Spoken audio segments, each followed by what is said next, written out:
At the will reading, my husband smirked. Then the lawyer handed me the estate papers he never expected. The air in Mr. Thompson's office was thick, heavy with the scent of lilies from the funeral wreath still lingering in my mind. I sat at the polished oak table, my hands clasped so tightly my knuckles turned white, staring across at my husband David. His lips curled into a smug smirk, the kind that made my stomach twist with unease. His eyes glinted with a confidence that screamed he'd already won, as if he'd known the outcome of this moment before we even walked in. Around us, the room buzzed with tension. My brother Michael slouched in his chair, picking at his nails. My sister-in-law Karen sat primly, her purse clutched like a shield. Our cousins, scattered in the back, exchanged hushed whispers. This was it. The reading of Dad's will. The moment I'd been dreading since the funeral. The weight of their stares pressed down on me, like vultures circling a fresh carcass, each one hungry for a piece of Dad's legacy. And David? He looked like he was already spending the money in his head, his arm draped casually over the chair, that smirk growing wider by the second. Mr. Thompson, the lawyer, adjusted his glasses, his fingers trembling slightly as he shuffled a stack of papers. "We'll begin now," he said, his voice low, almost swallowed by the room's tension. My heart pounded so hard I could feel it in my throat. I knew what was coming, or at least I thought I did. David's eyes flicked toward me, his smirk unwavering, like he was daring me to challenge him. He thought he had it all locked up, that he'd walk away with everything. But what happened next would wipe that smug look off his face and turn this whole room upside down. Hey, before we dive deeper into this family mess, I want to hear from you. Drop a comment below with your city and country. Where are you watching this from? I love connecting with you all. Now let's go back to how this all started, to the moments that led me to this table, fighting for what was rightfully mine. Let me take you back a few years, to a time before the will, before the funeral, before David's smirk became a permanent fixture in my nightmares. Growing up in our small Ohio town, it was just me, Victoria, and my dad, Henry, against the world. Mom passed when I was 10, leaving a hole that never quite filled. Dad was my anchor, gruff, stubborn, but with a heart bigger than the hardware store he ran on Maple Street. That store was his pride, a place where locals came for screws, paint, or just to hear Dad's stories over a cup of burnt coffee. I worked there after school, sweeping floors, stocking shelves, learning the business while Dad taught me about hard work. "This store's our legacy, Vicky," he'd say, his voice warm with pride. "It's yours one day." My brother Michael was different. He left home at 18, chasing dreams of wealth in Chicago. He'd show up maybe once a year, always with a new scheme, a startup, a real estate deal, something that needed Dad's money. Dad gave in every time, even when it meant stretching the store's budget thin. Michael never stayed long enough to see the strain it caused, never saw Dad's tired eyes after late nights balancing the books. Then there was Karen, David's sister, who only called when she needed a bailout. Car payments, rent, you name it. Dad helped her too, because that's who he was. Generous, even when it hurt. I met David in my early 20s at a town barbecue. He was all charm, with a smile that could light up a room and promises of a future together. We married young, and for a while it felt like a fairy tale. But when Dad got sick 2 years ago, everything changed. I stepped up, driving him to doctor's appointments, managing his meds, keeping the store running. David started asking questions, though, his tone sharp. "What's the plan for the store, Vicky? What about the house?" he'd say, his eyes narrowing. I brushed it off, thinking he was just worried about our finances. But deep down, I felt the shift. He wasn't the man I'd fallen for anymore. The hardest moments came when Dad's health worsened. I moved into his house to care for him full-time, juggling hospital runs and the store's endless demands. David complained constantly, saying I was obsessed with Dad, that I was neglecting our life. But one night, as I helped Dad to bed, he grabbed my hand, his grip weak but firm. "You're the only one who's ever really been here, Vicky," he whispered, his eyes shining with gratitude. Those words stuck with me, a quiet promise I didn't fully understand until that day in the lawyer's office. Because when Dad passed, the family I thought I knew, the husband I thought I loved, started to unravel, revealing truths I wasn't ready to face. The funeral was a haze of grief and tension, held on a crisp October morning at the Old Stone Church a block from Dad's hardware store in our small Ohio town. The pews were filled with familiar faces, neighbors who'd bought nails and paint from Dad for years, customers who'd lingered for his stories over coffee. I stood at the podium, my hands gripping the edges, trying to steady my voice as I spoke about Dad's life. His deep laugh, his stubborn streak, the way he'd sneak kids a piece of candy from the store's counter. My throat tightened, but I pushed through, feeling the weight of every eye in the room. In the second row, Michael, Karen, and David sat like statues, their faces unreadable, but I could sense the undercurrent of something darker than grief. At the cemetery, the air grew heavier. The crowd huddled under gray skies, the smell of damp earth mixing with the lilies on Dad's casket. Karen kept whispering to David, her sharp eyes darting toward me, her lips curled in a way that felt like a challenge. Michael stood apart, scrolling on his phone, barely acknowledging the prayers. I caught fragments of their hushed talk. Words like will and estate slithered through the crowd, sharp and cold. Back at the house for the reception, the tension boiled over. I was setting out coffee in the kitchen when Karen cornered me, her voice syrupy but laced with venom. "So, Victoria," she said, stirring her tea, "you must know what's in the will, right? You were always Dad's little helper." The way she said helper felt like a jab. I forced a smile, my hands shaking as I poured cream. "I don't know any more than you, Karen," I said, but her raised eyebrow told me she didn't buy it. David was worse. He worked the room like a politician, chatting up cousins and neighbors, his laugh too loud for a funeral. I overheard him by the dining table, his voice smooth as he told our cousin Jenny, "Vicky's been running the show, but I'll make sure everything's split fairly." Fairly. The word made my stomach churn. He wasn't there when Dad needed him, when I was scrubbing hospital floors or balancing the store's books late at night. None of them were. Yet here they were, circling like vultures, their whispers and glances cutting deeper than any eulogy. By the time the last guest left, my hands were trembling, not from grief, but from the dawning realization that my family, my own husband, might be plotting to take what I'd spent years protecting. A few days later, we were summoned to Mr. Thompson's office in downtown Columbus for the will reading. I hadn't slept, my mind racing with what-ifs, replaying every moment I'd spent with Dad, every promise he'd made about the store. David, though, was eerily calm, whistling as he drove us through the quiet streets. "It'll be fine, Vicky," he said, patting my knee like I was a nervous child. His tone was too smooth, too confident, and it sent a chill down my spine. Something was off, but I couldn't put my finger on it. Mr. Thompson's office was small, with dark wood walls and the faint, musty smell of old files. He greeted us with a tight smile, his hands fidgeting as he arranged papers on his desk. Michael slouched in his chair, Karen sat primly with her purse on her lap, and David leaned forward, his eyes locked on the lawyer like a predator. I felt like I was on trial, my heart pounding as I noticed a folded note tucked under a stack of documents. The handwriting looked like Dad's, messy, slanted, unmistakable. My pulse quickened. Why hadn't I seen it before? Had someone slipped it there? Then came Mrs. Ellis, Dad's elderly neighbor, who appeared at the office uninvited. She lingered by the door, her frail hands clutching a worn handbag, her eyes searching mine. "I just wanted to pay my respects," she said softly, but her gaze held a weight that made my stomach knot. "Your dad was so proud of you, Victoria," she added, her voice barely audible. "He made sure you'd be taken care of." Before I could ask what she meant, she slipped out, leaving me with a mix of hope and dread. What did she know, and why did it feel like she was warning me? Back in the room, Mr. Thompson cleared his throat, his fingers brushing that folded note again.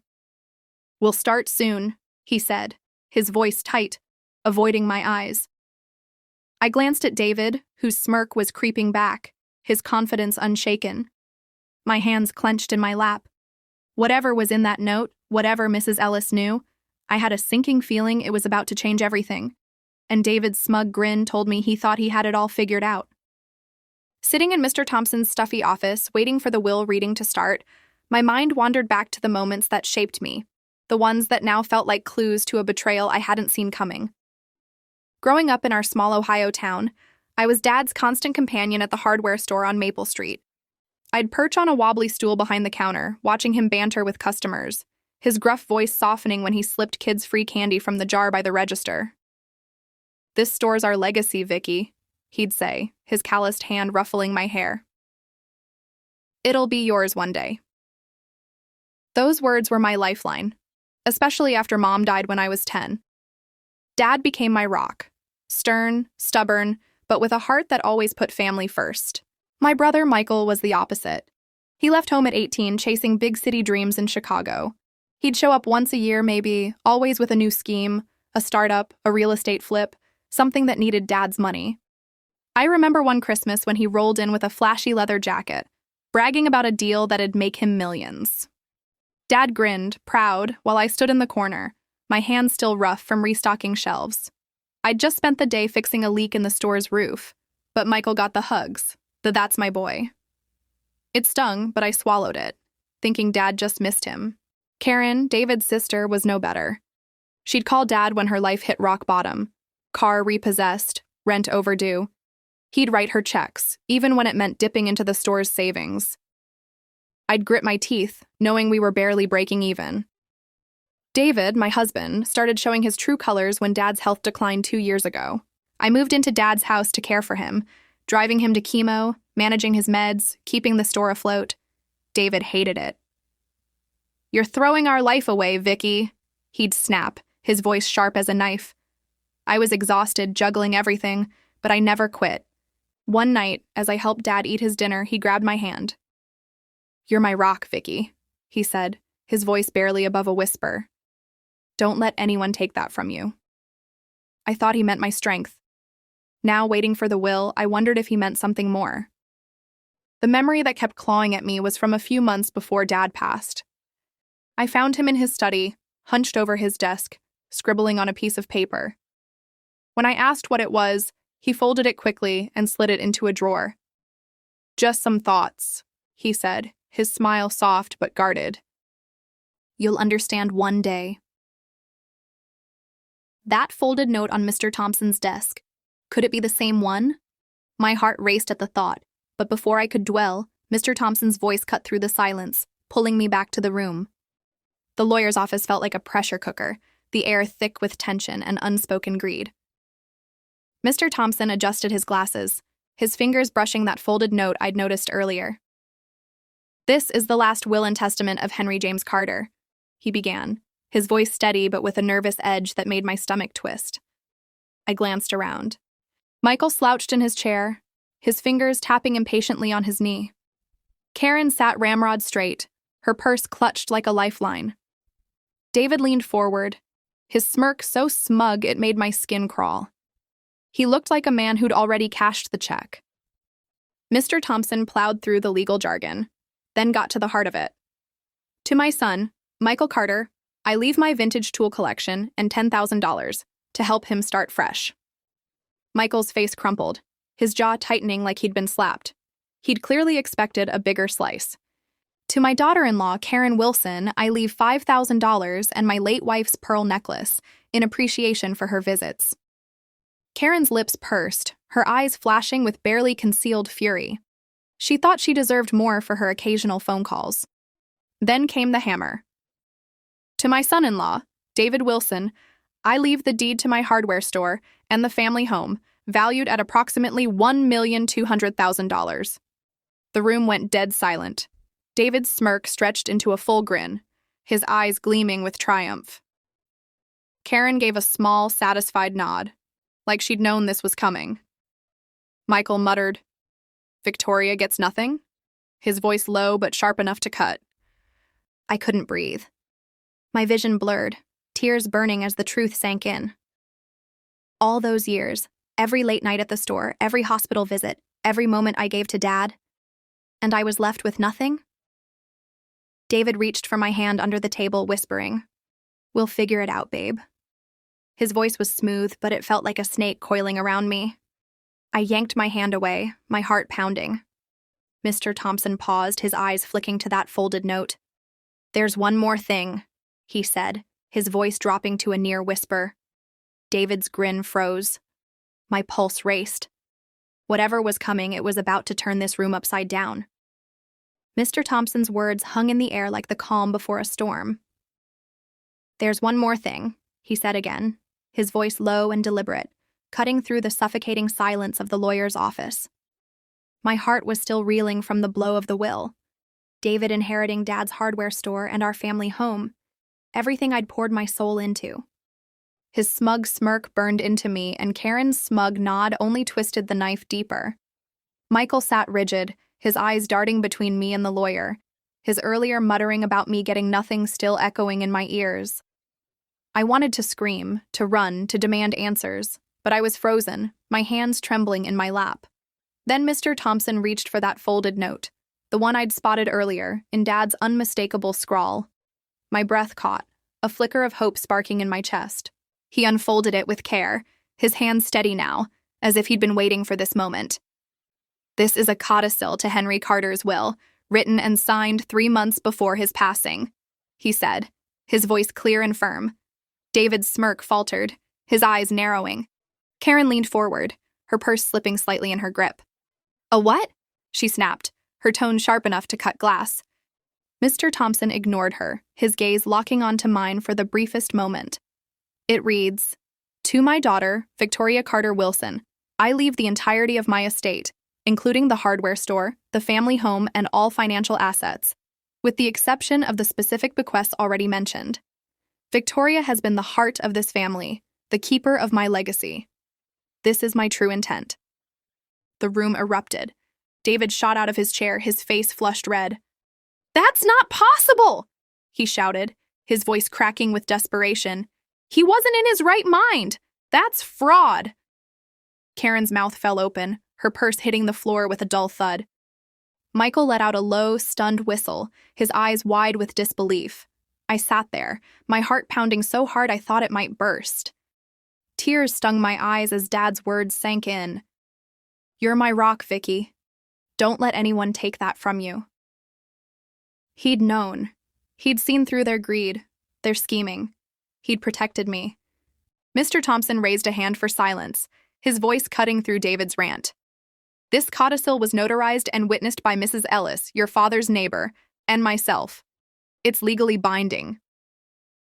He slid the estate papers across the table toward me, his eyes softening. "Victoria, these are yours." My fingers brushed the papers, the weight of Dad's trust settling over me like a warm blanket.